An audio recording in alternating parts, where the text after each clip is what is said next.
Shalom, semangat pagi. Apa kabarnya hari ini? Puji Tuhan, semua sehat ya. Nah, pagi ini kita akan bersama-sama belajar. Untuk itu, sebelum belajar, kita akan bersama-sama berdoa terlebih dahulu. Selamat pagi Tuhan Yesus, kami bersyukur pada pagi hari ini kami dapat bersama-sama belajar meskipun melalui daring. Kiranya Engkau memberkati kami agar kami dapat belajar dengan baik. Terima kasih ya Tuhan, dalam nama Tuhan Yesus kami berdoa. Amin. Nah anak-anakku, yang pertama kita akan belajar muatan bahasa Indonesia. Menjawab pertanyaan berdasarkan teks keragaman benda. Setelah membaca teks, kamu dapat menjawab pertanyaan tentang isi teks tersebut. Bacalah seluruh teks dengan seksama, kemudian pahami isi teks. Jika kalian masih kurang paham, ulangi membaca teks tersebut. Tulis atau ingatlah hal-hal yang penting di dalam teks tersebut. Nah, di sini Bu Melda punya teks ya. Bu Melda akan bacakan. Benda padat. Ciri-ciri benda padat dapat berbeda satu sama lain. Ada benda padat yang bersifat lunak. Jika ditekan, bentuknya dapat berubah. Contohnya, lilin mainan dan tanah liat. Ada benda padat yang bersifat keras. Meskipun ditekan, bentuknya selalu tetap. Contohnya, batu, kayu, dan kaca. Nah, ada juga benda padat yang bersifat luntur. Jika ditarik atau ditekan akan berubah. Kemudian kembali ke bentuk semula. Contohnya, karet gelang. Menjelaskan makna kosakata tentang keragaman benda. Kamu dapat menemukan makna kata dengan cara menanyakan kepada guru atau orang tuamu. Kamu juga dapat menanyakan kepada temanmu yang sudah paham. Nah, perhatikan contoh berikut. Kosakata cair maknanya adalah bersifat seperti air, tidak padat. Kalimatnya madu termasuk benda cair. Lalu selanjutnya kita belajar muatan PPKN.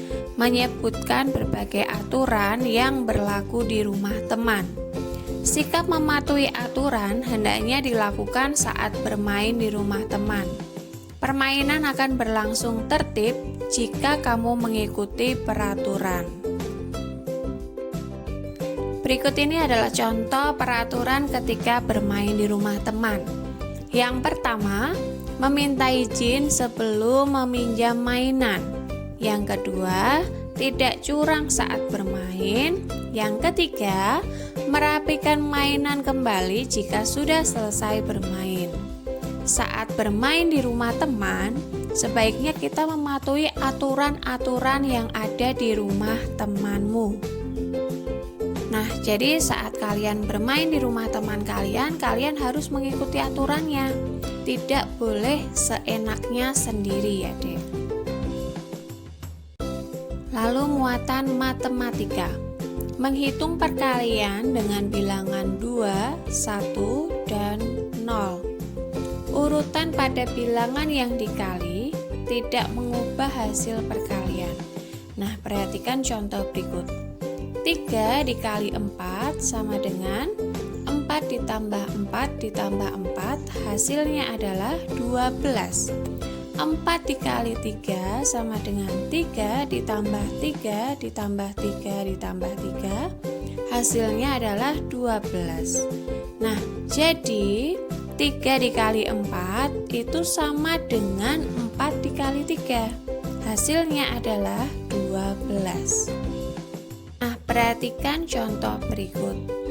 Perkalian bilangan dengan 2 sama hasilnya dengan menjumlahkan bilangan tersebut sebanyak 2 kali.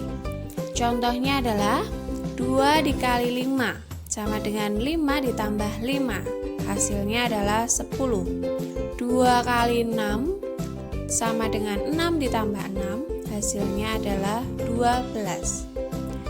Perkalian bilangan dengan 1 menghasilkan bilangan itu sendiri. Contohnya adalah 1 dikali 5 sama dengan 5, 1 dikali 6 sama dengan 6. Perkalian bilangan dengan 0 hasilnya adalah 0. 2 dikali 0 hasilnya adalah 0. 3 dikali 0 hasilnya adalah 0. Hasil perkalian akan tetap sama jika dibalikkan posisinya. 2 dikali 3 itu sama dengan 3 dikali 2. 8 dikali 2 hasilnya juga akan sama dengan 2 dikali 8. Selanjutnya adalah muatan SPDP, melakukan gerakan kaki. Setiap hari, kaki melakukan berbagai gerakan. Ada gerak berjalan, berlari, atau melangkah ke samping. Gerak kaki dapat dirangkai menjadi suatu tarian. Nah, perhatikan contoh berikut. Gambar yang pertama, gerak kaki melangkah ke depan. Gambar yang kedua, gerak kaki melangkah ke samping. Gambar yang ketiga, gerak lutut ditekuk, dan gambar yang keempat, gerak kaki diangkat. Nah, kamu bisa memperagakan gerakan kaki tersebut di rumah kalian masing-masing ya, Dek. Tidak usah di video. Demikian video pembelajaran kita hari ini. Sampai jumpa di video pembelajaran selanjutnya. Tetap semangat, jaga kesehatan. Tuhan Yesus memberkati.